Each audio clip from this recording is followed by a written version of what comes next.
Yang menghancurkan manusia itu hanya 3. Menurut saya, harta, tanah, wanita. Bukan itu jawabannya.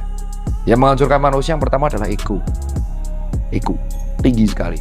Maka di gym ada yang namanya ego lifting.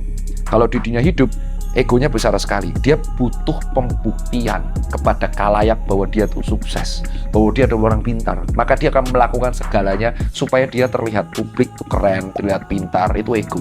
Orang yang sudah termakan ego akan dibutakan apapun. Dokter Rita pernah mengalami itu di 2018, 19, 20, 21. Ego saya runtuh ketika saya goes, dan ego saya runtuh ketemu dosen.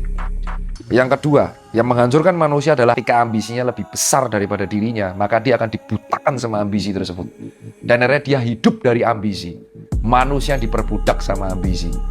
Sampai nggak ada endingnya, dan akhirnya mati dan menjadi tanah dari ambisinya. Dan ketika dia tua, dia sadar bahwa dia sudah tua, dia umur 60, dan dia tidak telat untuk mengulang waktunya, karena dia tidak berbudak ambisi.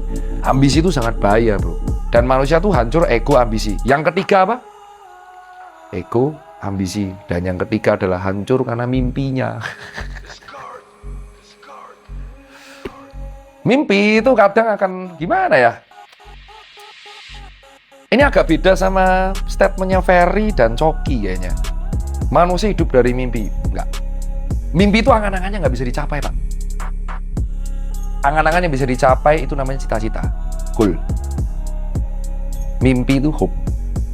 Hope itu unlimited dan nggak bisa dicapai. Mimpi kalau bisa dicapai itu namanya cita-cita, Pak. Dan cita-cita tuh bisa diukur dan akhirnya menjadi ambisi, Pak. Dan ambisi yang memperbudakmu menjadi ego, Pak. Dan itulah tujuan kalian belajar, supaya kalian bisa membedakan mana ego, mana ambisi, dan mana mimpi. Loh dok, tapi bermimpi itu penting. Betul, bermimpi itu penting.